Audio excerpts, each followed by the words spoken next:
country. Well, I've seen but they also have Iran and Ukraine's NATO facility.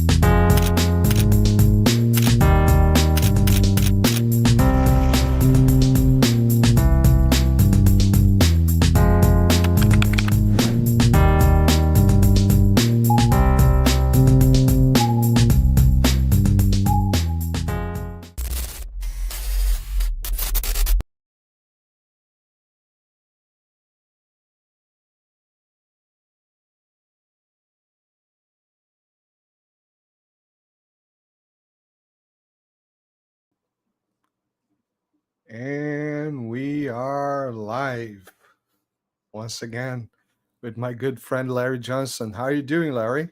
I'm with you. It's Tuesday. Nothing else to do.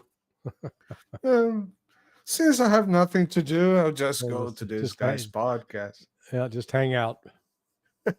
Hey, aren't you the guy from the TV show I was just watching, Judge Napolitano? Yeah, if they'll let anybody on his channel.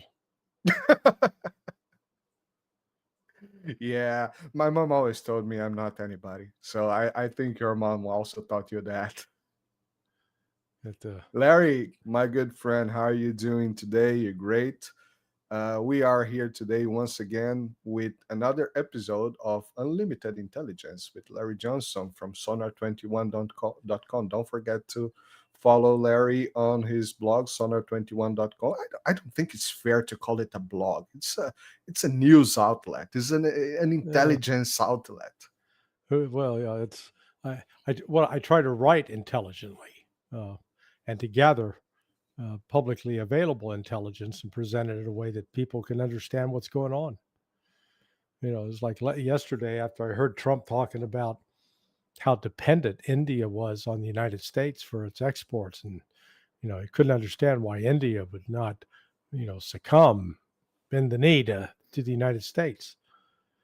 And I thought, I never knew that India was such a big exporter to the United States. Well, it turns out it's not. Indian exports account for about $131 billion. India's GDP is 4 trillion, at least 4 trillion. That's the conservative estimate. So, if it loses all those exports to the United States, it's only about 2% of its GDP. I mean, a little bit of damage, but nothing fatal, nothing catastrophic, nothing that they can't recover from. But in contrast, when you look at how important, they import about a third. You compare what they export to the United States, they import about a third of that in dollar value of oil. But that oil is very important. They refine it. They can produce diesel fuel. That diesel fuel goes into trucks. Those trucks they go across India, carrying goods and people, and that fuel is a critical component of the Indian economy. And to take that away and then force Indians to buy something more expensive is just insane. And India is not crazy. So here's Trump with no understanding of the economics of this. And it's one thing for him not to understand it, but good God, his advisors around him, Peter Navarro and these other clowns, they should have known better. I predicted at the outset India wasn't going to comply with this, but there's just a lot of bad assumptions about how much leverage the United States had over India. We have very little. This is starting to becoming so repetitive. Very little leverage over other countries by the United States. I have a question. Well, first of all, let's get to the question of the week. Is Trump dead? No. Good. We have a former CIA analyst confirming that Trump's not dead. There has been something strange going on since he had that cabinet meeting a week ago. It was I guess he sort of disappeared from public life. And so that's rumor started. He was dead. He was having some medical crisis. We'll see. Yeah, that's the shitters been freaking out about this. For me, it's always smokes and mirrors. So we talk about that and we don't pay attention. So let's put that aside. We already got, yeah, he's not dead. Good. If he's Yeah. dead, someone else is doing his job, which was not very good at the beginning. So Well, what else can go that was the wrong? word out on Joe Biden too. So Yeah, exactly. They're just recycling, narratives. And about Joe Biden, that fits perfectly on Bidenomics. Just not understanding the the the mechanics. I've been seeing this Peter Navarro. The guy is having a freak out. It's completely a meltdown. yeah, no, He's completely lost. Navarro is, he went to jail for obstruction of justice charges. He is a Trump loyalist, but he's not what I'd call an economist with sound judgment. I don't maintain that I'm some economic expert. I did my one of my PhD comprehensive fields, and I had to take an exam on it, was international economics. So I do have a sort of a good grasp of the fundamentals and can see where the major trends are going and what's happening. And while we were talking, I was just looking up to make sure. So the dollar value of all U.S. imports coming into the United States is about a little over $4 trillion. Well, and then the $131 billion that India would send to the United States. And so that's almost 2.7 to 3% of total U.S. trade is with India. Again, we're making drawing a line in the sand over 3% of the trade value to us. Are you kidding? And it'd be, again, it's one thing if in the trade relationship that there's something that the Indians absolutely positively got to have from us. Is it food? No, it turns out not to be the case. And conversely, there's nothing that the only thing that India sends us that we actually need is in the category of pharmaceuticals, a lot of prescription meds. So yeah, we lose that, then we've got a problem. So this was just unnecessarily picking a fight with India, and now India's responded by saying, "Screw you, we're gonna, we're going out with Putin and with Xi." It's like let's say you've been in a relationship with some girl for quite a while, but you're going to start telling her what she has to wear, what she has to do, and she says no. She goes out with another guy, and then you keep trying to call her, and she's not returning your phone calls. That's exactly what's going on right now with Trump and Modi. Modi has decided he's dating Xi and Putin. In fact, you saw there's that one video clip of Putin and Modi walking along holding hands, which is, in Western Europe and in the United States, that's something only the homosexuals do normally. But in countries in the Middle East and in Asia, it's quite common. It's natural. So, but some meme makers in the United States are laughing at that, saying look, Modi and Putin are now dating. At the same time, this is the first thing every Western leader wants to do with another Western or subjugated leader when they want to pass the impression of union. You have pictures with Macron and Lula, Yeah, which were weird to say the least. And Zelensky with the Europeans, all those guys, they're always holding hands, hugging very tight. There are some very weird videos of Keir Starmer hugging Zelensky, and that's a little shamely, actually. Yeah, It looks weird. at least he wasn't squeezing his ass cheeks, I'm not sure. I'm not sure on that. You saw, you've seen the photograph and the video of Modi, Putin, and Xi, and they're laughing, full belly laughs. And oh my God, the number of memes that is produced. My favorite was they're laughing.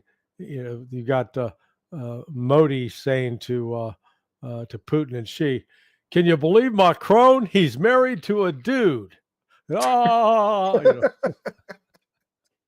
they're all laughing.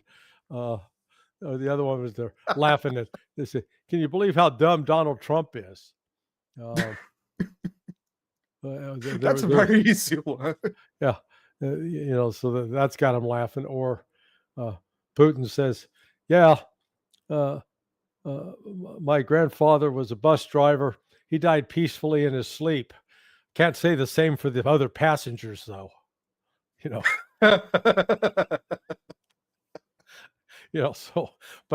So the people they're coming up with different jokes and then putting it with that video, and there you see them all laughing, full belly laughs. So it's pretty funny. Hey, there's a lot of geopolitics on this last one. We just asked this Twitter meltdown about freak out about Trump being dead. Yeah, perhaps this is a very good metaphor. The guy is quietly dying on his sleeping, unlike the passengers of the Titanic ship called United States. Yeah. Well, look, here's the reality. No matter how much money you have, no matter how much fame you have, no matter what accomplishments you have in life, everyone's going to die, including Donald Trump. Could be today, could be years from now. So it's just, nobody escapes that. And when it happens, it happens. What I'm concerned about now is that Trump, when he is alive, is engaged with very destructive policies. And, he claims to want to be this guy who's going to get a Nobel Peace Prize, but he wants to change the Department of Defense to call it the Department of War. Like, we have better things to do than go out and encourage and incite war. Now, he's correct. It would be a more accurate description of what we've been doing the last 40 years, waging war as opposed to defending America. But, again, that's just one of those tangents that has got him off, running over the horizon. Still talking about Trump and the U.S. policy, I have a question from a friend of mine. And actually has another channel called Fala Sério Total, and we have a show together every Thursday here on the media of mass destruction.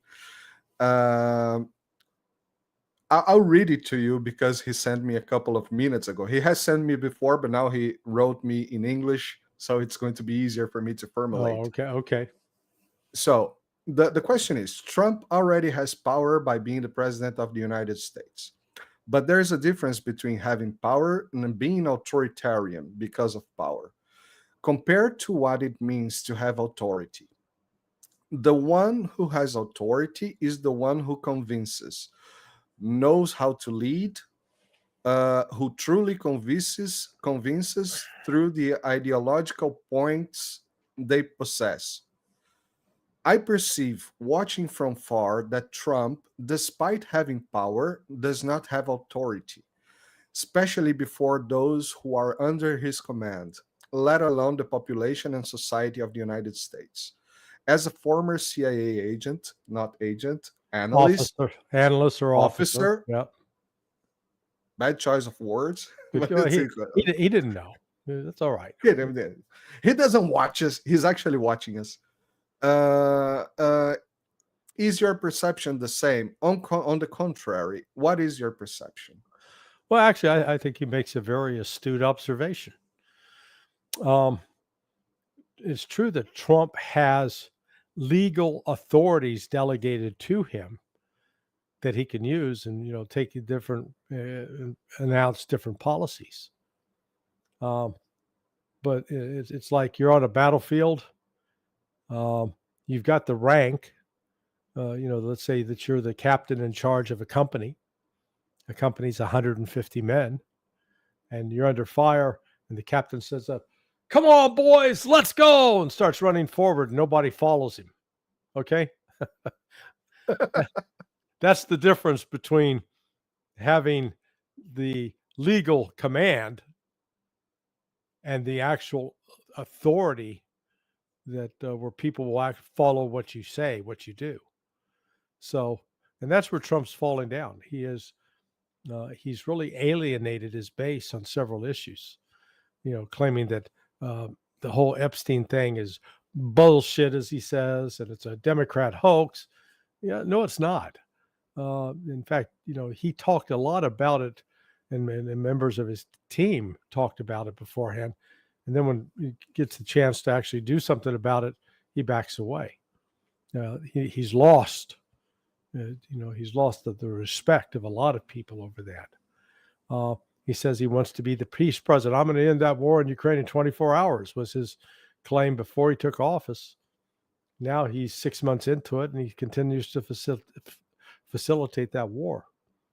So, yeah, I think your friend is exactly right. Yeah, Trump's got all the legal trappings of power, but the authority that comes because people believe in what you're doing and want to follow you, that is where he's losing power, losing authority. And that probably reflects on foreign affairs as well. Well, foreign affairs has been a damn disaster. He keeps claiming credit for ending wars that haven't ended. But or doesn't exist. What? Or doesn't exist. I've seen some wars that are not. Yeah, we have nothing about it anyway. I mean, there were wars. Like there were tensions between Armenia and Azerbaijan, but they hadn't been actually fighting for a year or two. What's really interesting there, I'd heard this. Someone mentioned this offhand, and I didn't pay much attention to it. But Armenia is a country of only 2.8 million, I believe, somewhere around there. But the U.S. Embassy got over 400 people assigned to it. Now, when you go out and you can rank embassies according to how many U.S. personnel are there at the embassy compared to the population of the country. Well, then so you work out that ratio. Well, it's a 14.3 ratio of officers to population, whereas China, Russia, France, and some of the bigger embassies in terms of actual personnel, the ratio is like 1, 2, 3 to 1. So it's very, very low. So you got to step back and realize the only reason we got that size of an embassy in such a little, small, pissant country that's not important in terms of exports to the United States, it's all about intelligence activity, both what I call the overt portions and the covert portions. And I would bet within that CIA station that you've got one group that deals with Russia, one group that deals with Iran, and one group that focuses on the Caucasus. And I didn't know this when I was at CIA, but now as I look back at it and take a look at this, I bet you that Yerevan is one of the most sought after posts for a CIA officer keen on getting promoted to the top, because that, of course, the problem there is, the traditional mission of CIA to recruit foreigners to spy for us. Hell, with that, it's like you got one CIA officer for every 2 Armenians that live in the country. So they don't even get to go to the bathroom by themselves. That explains why the United States is building a 9-floor embassy, underground 9-floor embassy in Brasilia, in Brazil's capital. It's going to be fun times ahead. Yeah, I can tell you that. Yeah.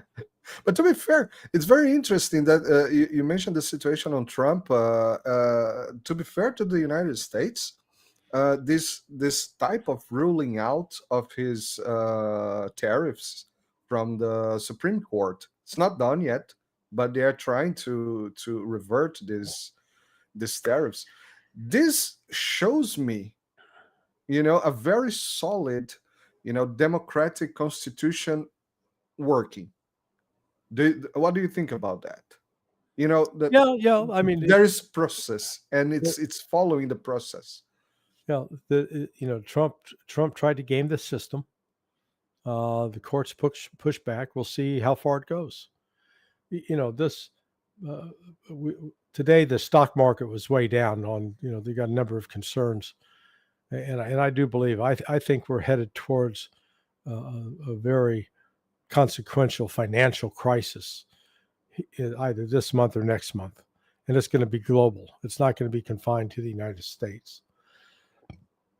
The countries that'll be hurt the most are the countries with the most debt, which turns out to be the United States and Europe.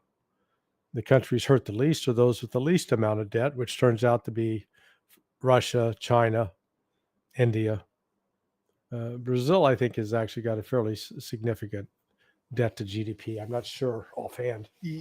Yes. Let me quickly. I'll look. Not as far as Europe. Plus, Brazilians' debt is mostly internal debt. So there is a kind of independence from the IMF and stuff like that, World Bank. Yeah, it doesn't work, but there is. Yeah, okay, so it's 77%, 78%. So, but that still means that the amount of tax money and revenue that it's generating more of that than it's spending. Whereas in the United States, ours is 125%. France is like 110%. England is 101%. So all the main country, Germany's about the same number as Brazil, but the difference is, I think Brazil's debt to GDP ratio has been pretty consistent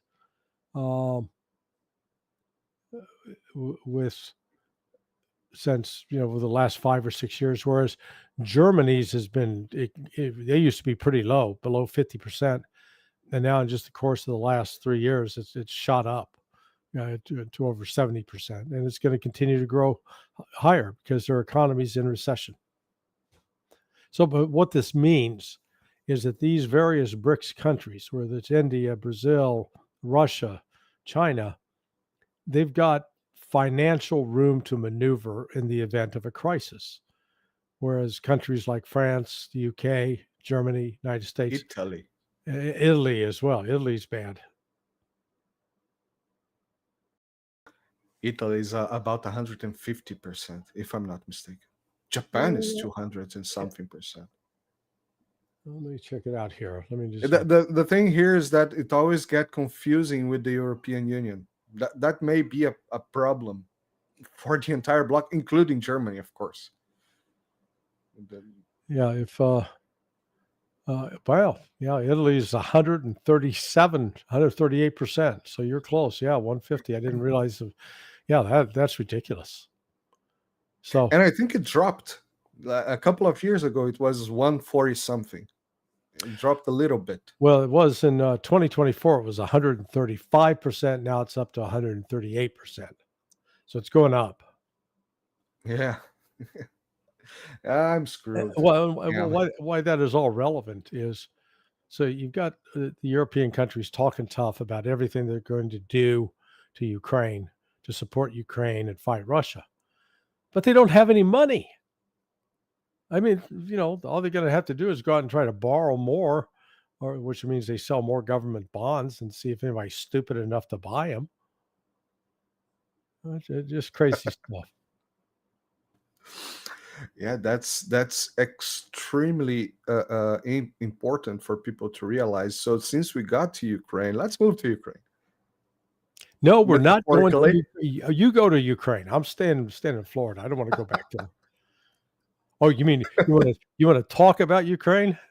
Yeah, let's talk Oh, about okay. Ukraine. Oh, phew. Metaphorically. I thought you were going to like kidnap me and force me to go to Ukraine. Good God. Yeah, me You're kidnapping you're a a former bad man. CIA. You're a bad man, Marcelo. You're you're joining my network, what I call my online children. So Yeah, I've got you, and then there's Nima, the other the Brazil the Iranian who lives in Brazil, as Iranian opposed to the Brazilian. Yeah, Brazilian who lives in Italy. Oh, you're both basically the same age, which is the age of my son. So I'm adopting this family, building out the boys here. Now, we have to make a meeting, a Christmas meeting. well, what we've got to work on is, okay, you got to start getting a Hawaiian shirt, tropical shirt of some sort. Enough with I'll this. get one. Enough with this black shirt business. Going to brighten you up. Don't talk about my Rio de Janeiro shirt. Yeah, it. I'll get a Hawaiian shirt just for you. I've been there. In Just for fact, if you're going to have a Rio shirt, at least have it in color, for God's sake, because Rio is such a colorful place. Yeah, it is a colorful. I mean, place. you know, beautiful. The Wonder beautiful, the City. mountains. Just don't go into the favelas wearing gold chains. Okay. I think you're gonna do very well wearing gold chains in Yeah. favela. Hey, you're gonna be really popular. People are gonna come up to greet you. Someone who will think you're, a musician or something like that. That's so. Did I, Let's did, go I, to you. did I tell you Go how ahead. I got robbed once in Argentina? You got robbed in Argentina? Yeah, Dear this was God, back man. in 2000. No. Can I give you a piece of advice? A lot of people from Rio de Janeiro is going to listen to that. You're going to lose a lot of respect by Well, that's all. I mean, just I'm being honest. Um, that. Go I, I ahead. I was invited down to do a series of speeches, so I was out walking in Buenos Aires one night, and uh, this is a pretty nifty trick. I felt something hit my shoulder, and I looked, and it was all yellow. It's like, my God, a bird just took a dump on me. And these two women come rushing, oh, that bird, and they start, wiping it off. Well, while they're wiping it off, they're getting their hands They into were my top. wiping you off. Yeah, they were ripping me off, not wiping me off. And but I suddenly realized it and got it stopped. But they got away with about $20. They didn't get a billfold. But they had. But see, when I travel, I do. I put money in different places. I don't carry it all in one spot, just for that particular Yeah. reason. But it was this the bird scam, they called it, because they'll sit there and they make you think that you've been shit on, and then while they're helping clean you up, they are cleaning you out. So, yeah, well, I've been there.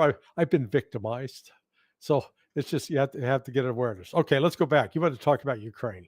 Sorry. Yeah, let's talk about Ukraine. But with $20 in Argentina at that time, they could probably buy a house. Yeah, we could. During the hyperinflation, during the hyperinflation, in 1984, my wife, my son, my friend Beto and Ana Paredes, and their two daughters, Cecilia and Natalia, we could all go to an Italian restaurant. Everybody eat $16. Wow. Basically $2 a person. Phenomenal. That was, Phenomenal.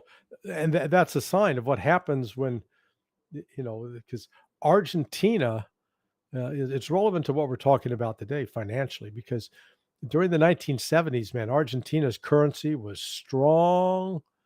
It was the strongest currency. And so they would have, we lived in the city of Cordoba, which is right in the middle of Argentina. They used to have day flights. So you take off in the morning, or actually you take off at night. And it was about a 7-8 hour flight from Cordoba to Miami. They'd get into Miami in the morning. They'd go out and go shopping. They'd get back to the Miami airport at about 3 p.m., get checked in, get on the plane, fly back to Cordoba, be back. So it is like a 24-hour trip up, back, just to go shopping because the Argentine peso was so strong at that point. And then like 4 or 5 years later, fellow I mentioned, my friend Alberto Paredes, he unfortunately he passed, got cancer. He had sold his house to build. He's building a new bakery. He was a baker. Great empanadas, and great what they call facturas, these little pastries. And when he sold the house, it was at the start of this inflationary cycle. There was a mix-up in the paperwork. The tax on the house wasn't paid.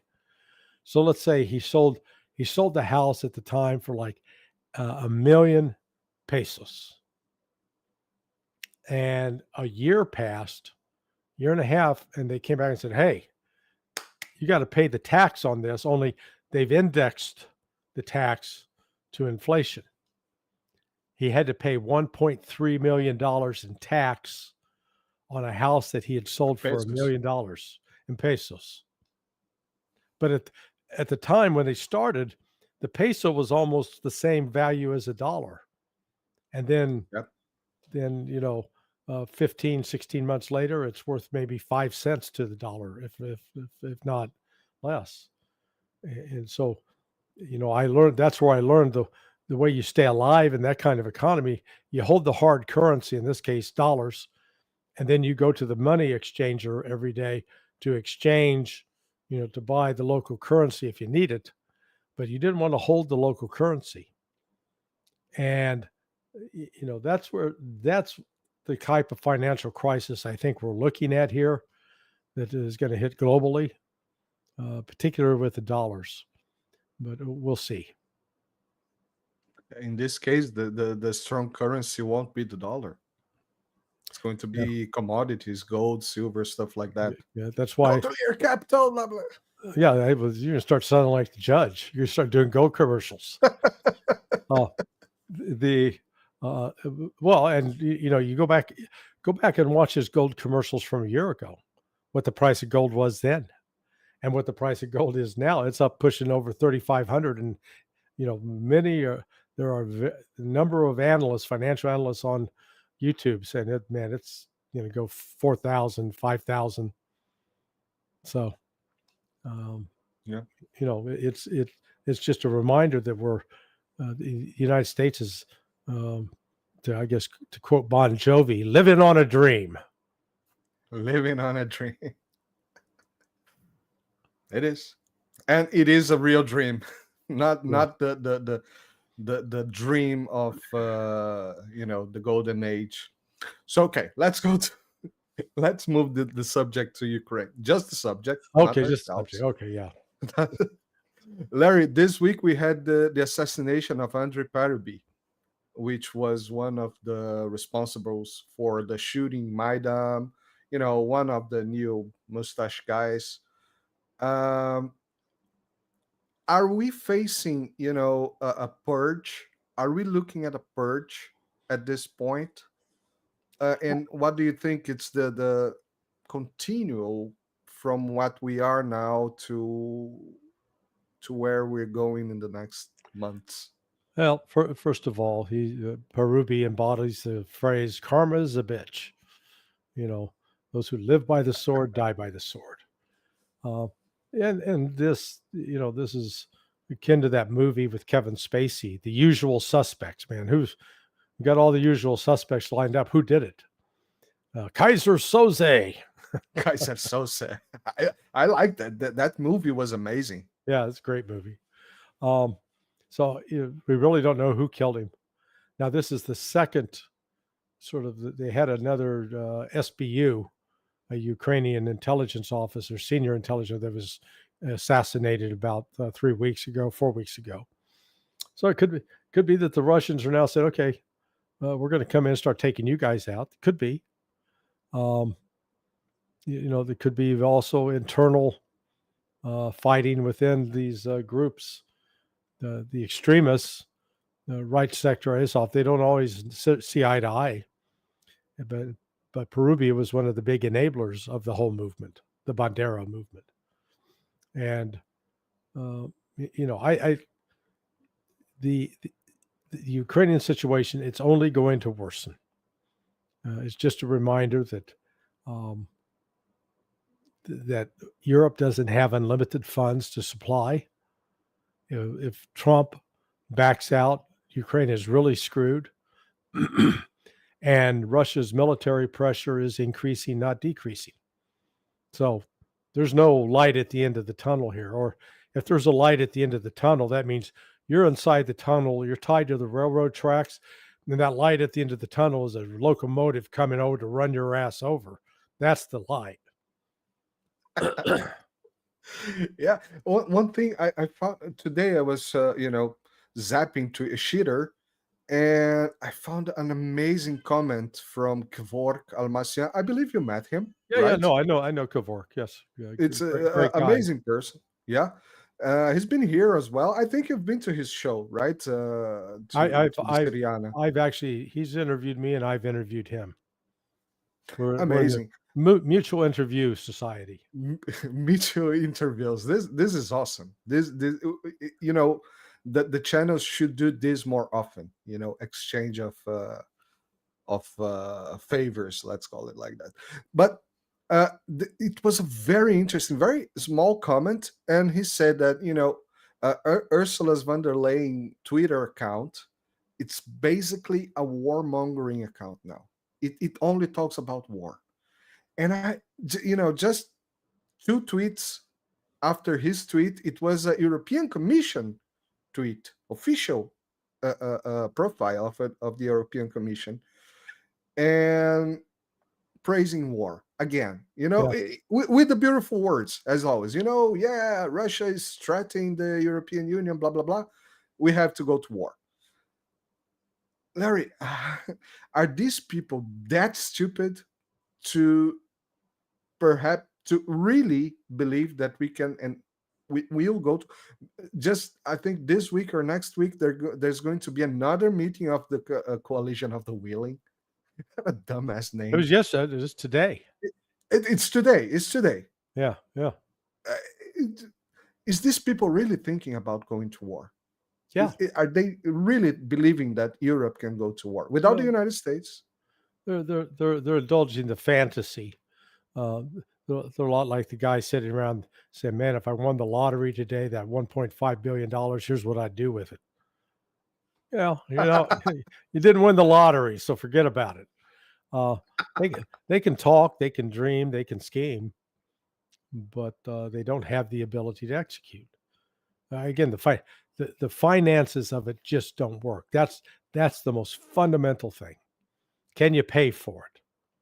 Now, it is, why is the West caught in this vicious cycle?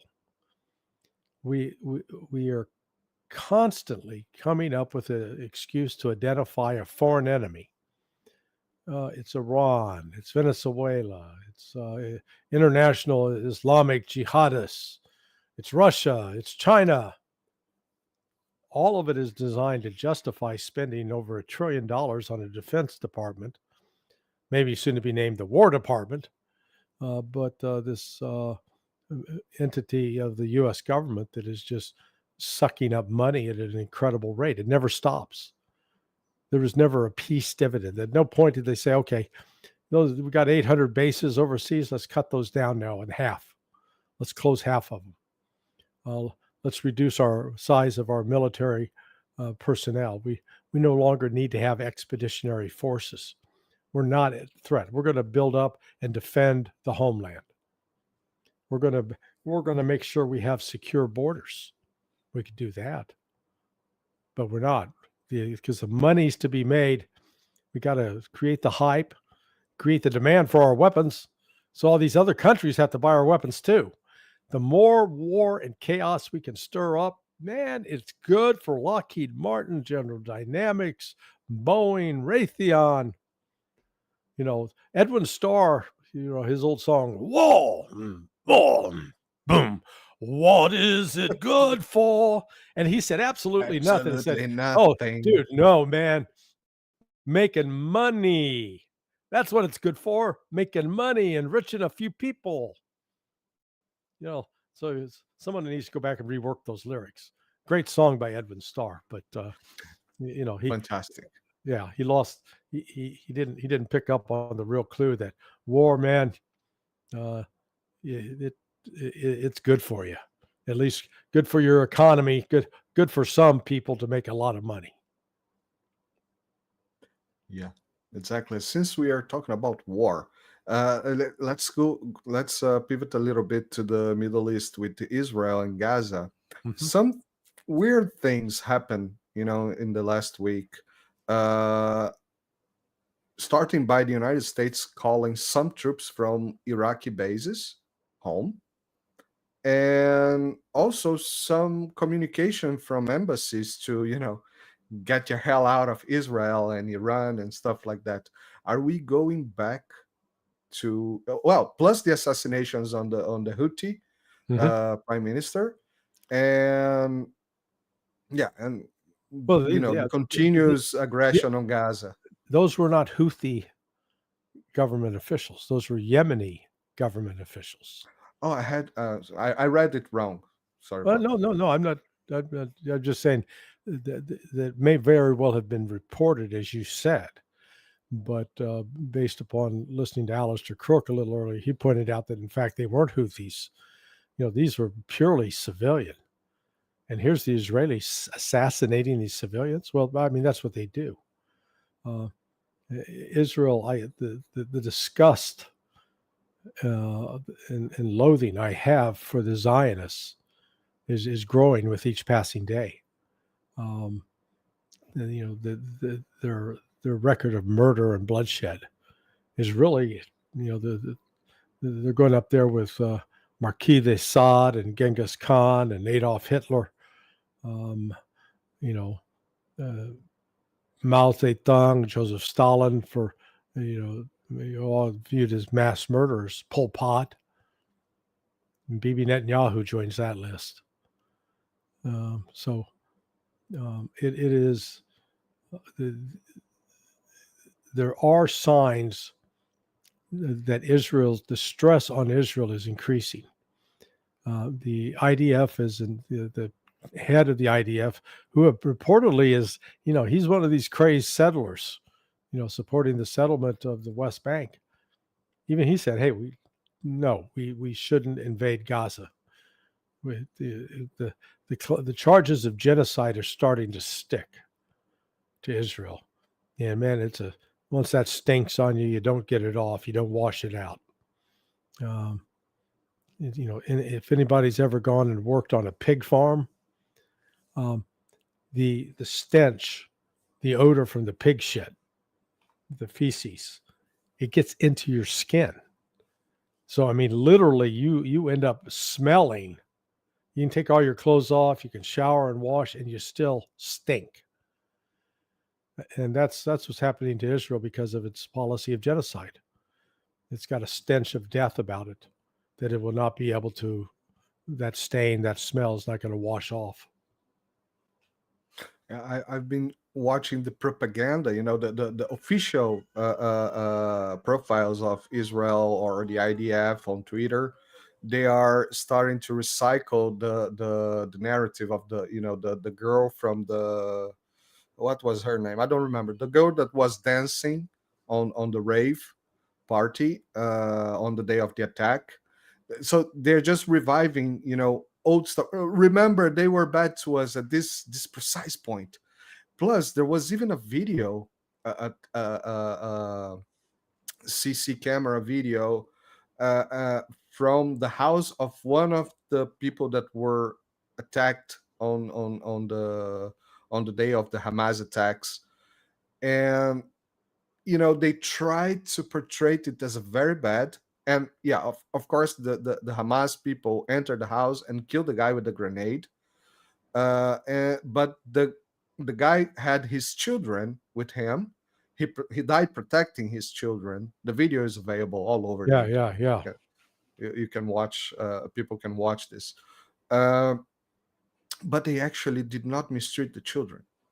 They Right. put the children on safety inside the house, offer juice, and then move with what they had to do. This kind of stuff kind of debunks everything that they've been trying to propagate from the day one.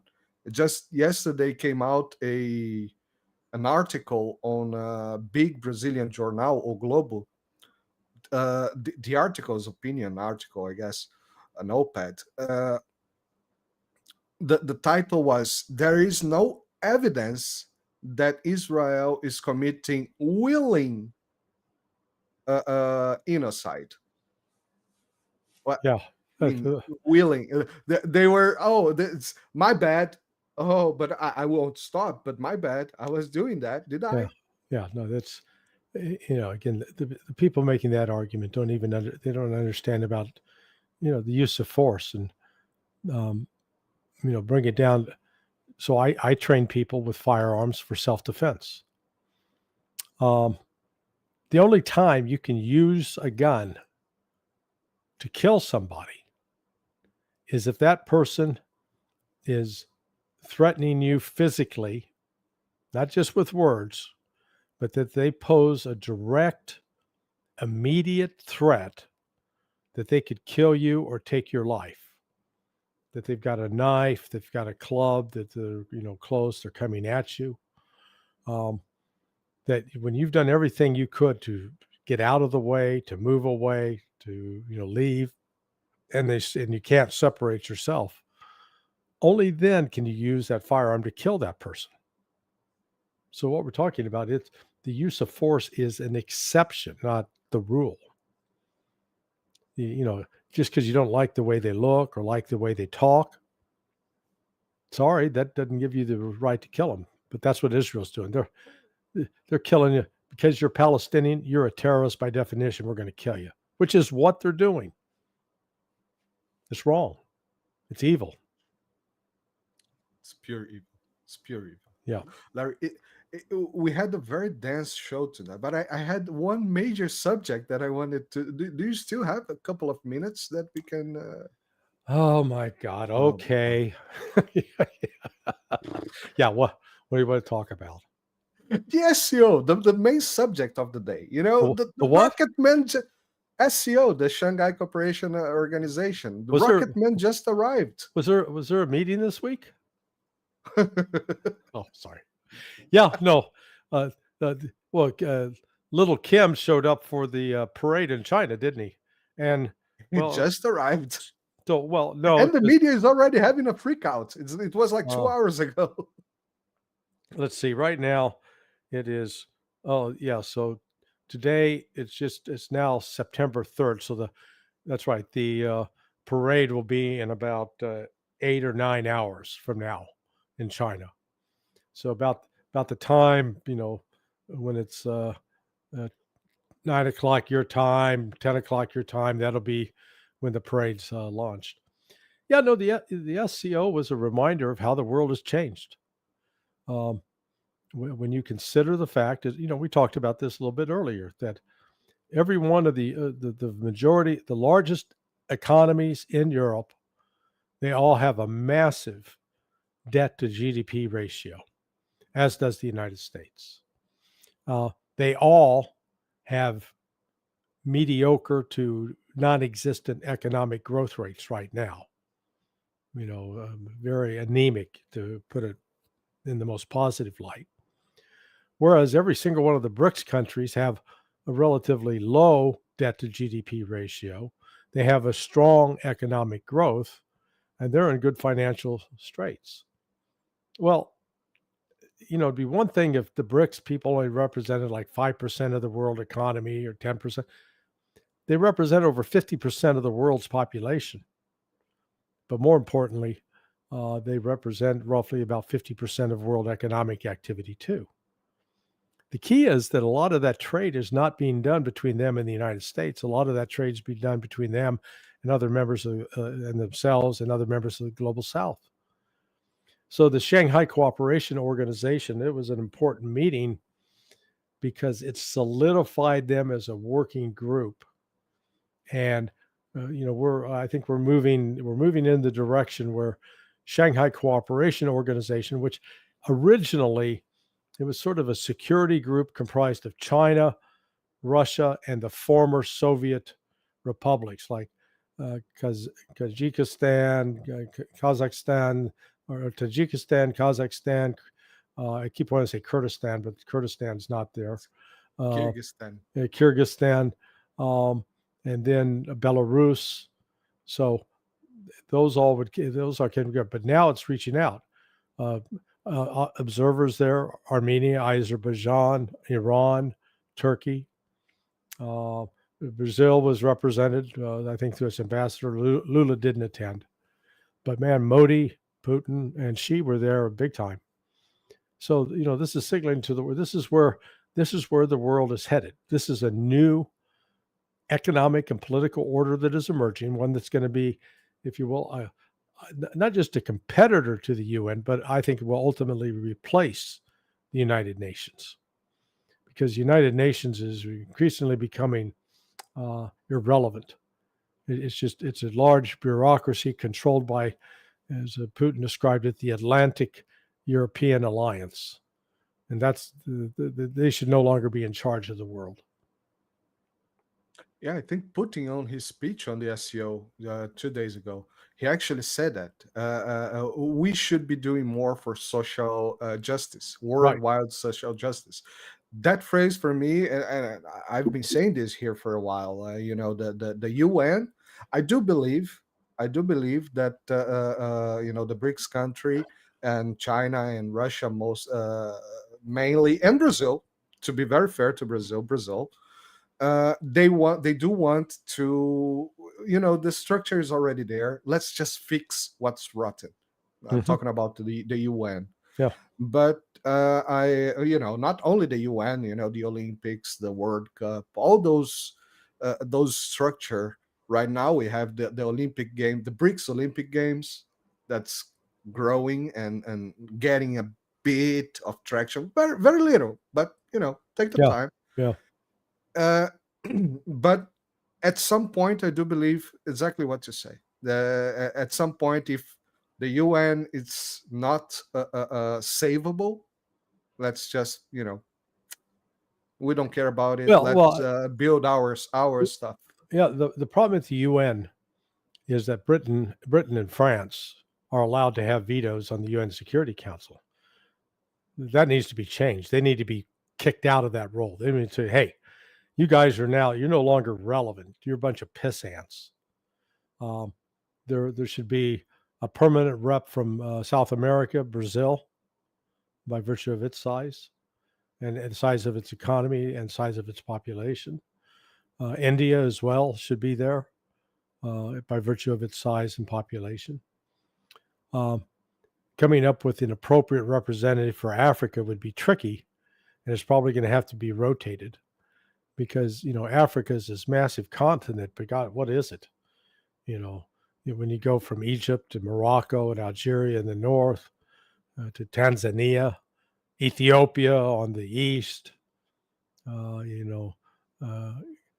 Gabon, Nigeria on the west, South Africa, Angola. I mean, there's no one country there that really, if you will, represents or symbolizes Africa, because Africa is such a complex, huge continent. So it's going to be interesting to see how that's sorted out in the future. But, what we know is that, particularly through the middle part of Africa, the Sahel, they are taking matters into their own hands, and they're kicking the colonialists out, telling the France, get the hell out, hit the road. They are accepting help from Russia and China, but Russia and China, man, their help doesn't come with big strings attached, just the opposite. Yeah, exactly. Africa, I think at that point there should be, a regional alliance or stuff like that, like Mercosur or even the SEO Yeah. in the Africa. We have the African Union, and you have some ECOWAS, some other that could be, but it needs to be solid. They are still maturing these organizations inside Africa. Yeah. At some point, perhaps. Right. Yes. Larry, I think I'm on for it today. I got everything that I had planned, except one thing, but it's irrelevant. It's a Brazilian subject. I leave it for another time. I will remember everybody to like, share, subscribe the video. Follow Larry on sonar21.com. Amazing, amazing outlet for information. Don't forget ever to follow him there. Be informed. And everywhere that he shows up, the judge, Nima at Dialogue Works, Daniel Davis, Deep Dive, and links are on the description. I always leave links on the description. Larry, my great friend, thank you once again for showing up. Great Muito conversation obrigado. as usual. Obrigado. Muito obrigado. Thank you very much, and see you next week. All right, my friend. Take care. Stay well. Take care. Bye-bye. Work on the shirt. Work on the shirt. I will get what do you call it? Florida's casual. I'm the Tommy Bahama influencer now. All right. Later. Bye-bye. Later. Take care. Bye-bye.